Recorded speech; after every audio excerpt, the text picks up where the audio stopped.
디모데전서 4장 11절에서 13절 말씀. 그대는 이것들을 명령하고 가르치십시오. 아무도 그대가 젊다고 해서 그대를 업신여기지 못하게 하십시오. 도리어 그대는 말과 행실과 사랑과 믿음과 순결에 있어서 믿는 이들의 본이 되십시오. 내가 갈 때까지 성경을 읽는 일과 권면하는 일과 가르치는 일에 전념하십시오. 아멘. 제가 우리 교회에 올 때 이력서를 썼어요. 쓸 때 어떤 목사가 되고 싶냐라는 그런 제 목회 어떤 철학이나 이런 것을 쓰는 란이 있더라고요. 거기에서 제가 썼던 말씀 중에 하나가 본이 되는 목사, 본이 되는 목사가 되고 싶습니다라는 그런 걸 썼어요. 어, 참 이게 모든 목회자들의 바람이지요. 나 스스로도 정말 하나님 앞에 올바로 서기를 원하고 또 요즘같이 세상에서 참 혼탁한 세상에서 어떤 신앙의 롤 모델을 보기가 쉽지 않은 이때에 모든 목회자들은 그런 마음을 가지고 있을 겁니다. 내가 우리 성도님들의 신앙의 롤 모델이 되고 싶다. 그런 마음을 다 가지고 있을 거예요. 그런데 오늘 사도 바울은 디모데에게 여러 가지 명령을 쭉 했는데 그 중에 본이 되는 목사가 되라. 본이 되는 감독이 되라. 이런 것을 명령하고 있습니다. 그래서 첫째는 뭐냐? 그대는 이것들을 명령하고 가르치십시오. 사도 바울은 지금까지 디모데에게 알려준 모든 것들을 명령하고 디모데가 그것을 성도들에게 명령하고 가르치도록 또 이야기를 하고 있습니다. 이 목사 또 감독 주의 종들의 해야 될 책무가 명령하고 가르치는 거예요. 그래서 어떤 절대적인 권위를 가지고 근데 이 권위가 뭐냐? 내 스스로 만들어내는 그런 권위가 아니에요. 12절 말씀에 보면 아무도 그대가 젊다고 해서 그대를 업신여기지 못하게 하십시오. 여러분, 우리는 동양 문화권에 살고 있잖아요. 이 디모데나 바울도 동양 문화권이에요. 그래서 동양 문화권의 특징 중에 하나가 뭐냐? 사회적으로 그 젊은 사람이 어떤 무리의 리더가 될 경우 그 사람의 사회적인 경험이나 인생 경험이나 또는 어떤 배움이나 이런 것들이 나이 드신 분들에 비해 조금 낮다라고 여기고 그런 연륜으로 그 젊은 사람들을 업신여기려는 그런 경향이 있어요. 그게 동양 문화권에 있지요. 그래서 어 그렇게 되다 보니까 오히려 이 젊은 리더들이 어떻게 되냐면 굉장히 그 혈기로 나를 감히 무시해 나에게 도전해 하면서 굉장히 어리석게 지혜롭지 못하게 혈기로 뭔가를 막 주장하고 가르치고 명령하고 하는 경향들이 나타났어요. 그런데 그런 것들은 자기 권위로 해서 될 일이 아니, 자기가 그렇게 권위주의를 내세운다고 되는 일이 아닙니다. 여러분, 가장, 가정의 가장의 권위, 또 교회의 목사의 권위, 또는 세상의 통치자의 권위는요, 다 위로부터 오는 거예요. 위가 누굽니까? 우리 하나님. 하나님께로부터 그 권위는 세워지고 오는 겁니다. 시편 말씀에도 뭐 18편이나 또는 144편 이런 데 보면 다윗이 그런 고백을 합니다. 다윗이 뭐라고 고백을 하냐면은 주께서 백성들을 내 밑에 복종하게 하셨도다. 그래요. 주님께서 백성들을 내 밑에 복종하게 하셨다. 그럼 결국 일개 목동이었던 다윗을 이스라엘 통일 왕국의 왕으로 세워주시고 모든 백성들이 그 다윗에게 고개를 숙일 수 있었던 건 그건 다윗이 뭐 군사력이 또는 전투력이 뭐 통치력이 이런 게 아주 뛰어나서 경제력이 뛰어나서 그랬을까요? 아니라는 거죠. 주님께서 그런 권위를 세워 주셨다는 겁니다. 여러분, 다윗이 왕이 됐을 때 거기에 사울 왕의 잔존 세력들도 있었어요. 불만 세력들도 있었습니다. 그런데 하나님께서는 그에게 권위를 주셨기 때문에 백성들이 그에게 복종하도록 주님께서 만들어 주셨기 때문에 그가 왕으로서 훌륭하게 통치할 수 있었던 겁니다. 여러분, 우리 다윗이 그렇게 많은 백성들을 거느리고 그들이 복종할 수 있었던 건 철저하게 그 다윗이 주님을 신뢰했기 때문에 그렇습니다.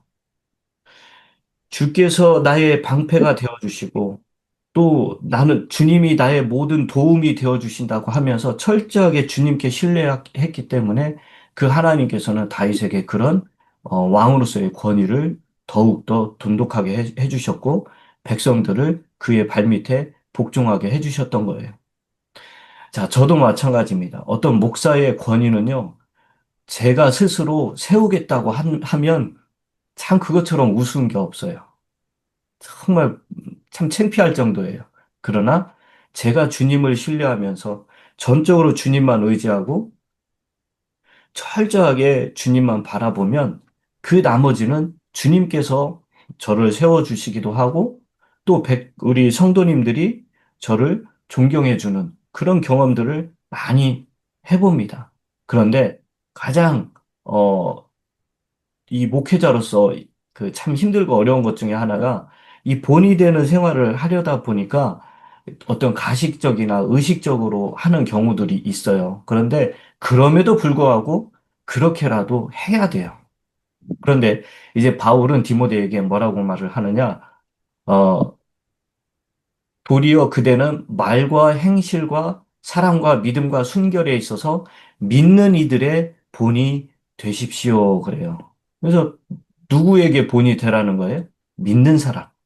믿는 사람들의 본이 되는데 어떤 면에서요? 말.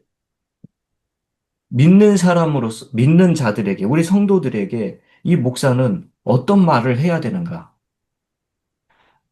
제가 가끔 제 아내한테, 좀 조언을 많이 듣게 되죠. 세상 말로 표현하면 잔소리인데, 듣는 것 중에 하나가 목사로서 좀 더 품위 있게 얘기하면 좋겠다. 또, 뭐, 목사로서, 부정적인 어떤 예를 들기보다는 좀 더 긍정적인 예를 들면 좋겠다. 하는 그런 예, 조언을 듣습니다. 그래서, 이 목사의 입에서 나오는 말은 성도들에게 본을 보이기 위해서는 굉장히 거룩한 또 정제된 그리고 부정적인 것이 아니라 긍정적인 언어, 그리고 다른 사람들을 감싸고 위로해주는, 그리고 세워주는 그런 언어가 필요하구나. 그래서 바울도 첫 번째로 말, 이 말의 본이 되어라 라고 얘기를 합니다. 이건 비단 저에게만 해당되는 게 아니라 여러분들에게도 다 공통적으로 해당되는 명령입니다. 그 다음에 행실이죠. 목회자가 어디 가서 정말 이 세상 사람들보다도 못한 그런 행실을 하면 안 되잖아요. 우리 성도들에게 늘 거룩하게 살라고 이야기하면서 제가 더럽고 추악하게 살면 안 되잖아요.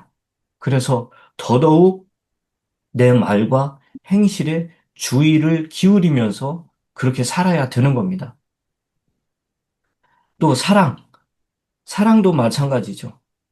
어떤, 어, 힘들고, 아니, 참, 목회자가 사랑을 정말 많이 해야 돼요. 가르치고 권면한다고 바로잡은다고 하면서 어떤 율법적이고 바리새인적으로 접근하는 그런 경향들이 많은데 그게 아니라 그럼에도 불구하고 그들을 이렇게 품어줄 수 있는 넓은 아량이 있어야 되고 정말 하나님이 나를 사랑해 주시는 것처럼 제가 우리 성도님들을 그렇게 사랑으로 감싸 안을 수 있는 그런 지도자가, 아니, 그런 목사가 돼야 돼요. 근데, 그 다음에 믿음과, 여러분, 믿는다는 게 뭐예요? 성경 말씀이거든요. 이 성경 말씀을 성도들은 어떻게 할지 모르지만 목사는 적어도 철저하게 토시 하나 빼지 말고 정말 처음부터 창세기부터 요한계시록까지 철저히 하나님의 말씀임을 믿고 거기에 하나님께서 약속하신 모든 그 약속들도 믿고 거기에 나와 있는 예언들도 철저히 이루어지고 있다라는 것. 과거로부터 현재, 앞으로 미래에까지 하나님께서 예언하신 주의 종들을 통해서 예언하신 그 모든 것들은 장차 차차 다 이루어졌고 이루어지고 있는 중이고 앞으로 이루어질 것이라는 것을 계속해서 믿고 가르치는 겁니다. 또 순결. 여러분, 너무나도 이건 중요한 거잖아요. 다른 것에, 다른 것에 현혹돼 가지고 내 속 마음이, 내 생각이, 내 모든 뭐 육체가 더럽혀지면 안 돼요. 내 생각이, 내 믿음이 더럽혀지면 안 됩니다. 그래서 순결하게 이 하나님의 말씀으로 나를 지키고 있어야 돼요. 이 순결은요, 믿음이 있어야만이 지킬 수가 있는 겁니다. 그래서 철저하게 우리 주님을 바라보고 주님을 사모하고 또 내 삶 가운데 이렇게 본이 되는 삶. 그게 너무나도 중요한 거고 계속 해야 될 일이죠. 그래서 이제 13절에 보니까 내가 갈 때까지 성경을 읽는 일과 권면하는 일과 가르치는 일에 전념하십시오. 그래요. 자, 목회자가 세 가지 전념해야 되는 게 있는데 첫째, 성경을 읽는 것. 너무나도 당연하죠. 성경을 읽어야 돼요.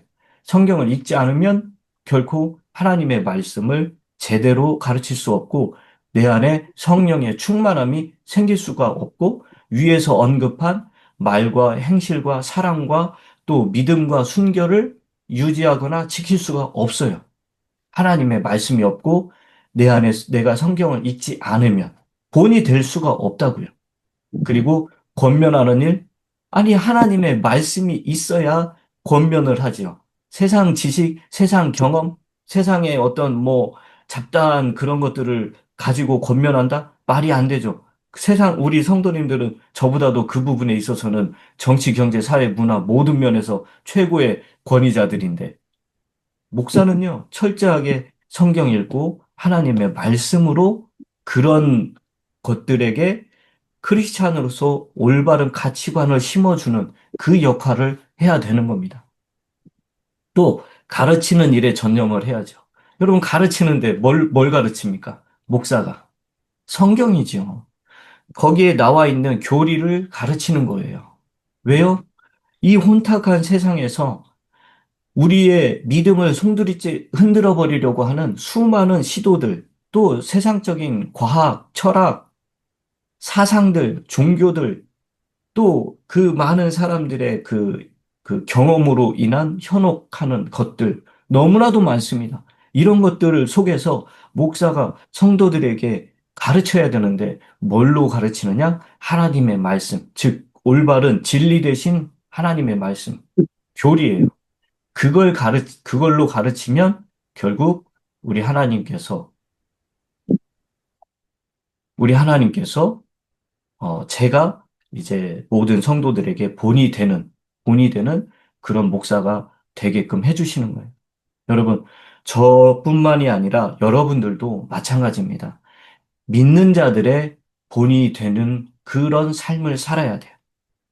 오늘도 저와 여러분들이 많은 사람들에게 믿음으로 말미암아 그들을 살려내고 나의 거룩한 말과 행실 그리고 순결한 그 어떤 그 믿음, 그런 것들로 인해서 나뿐만 아니라 내 주변에 있는 믿음의 권속들에게 정말 선한 영향력을 끼치고 그들과 더불어서 함께 성장하고 또 좋은 열매들을 맺어가는 그런 저와 여러분들이 되시길 주님의 이름으로 축원합니다.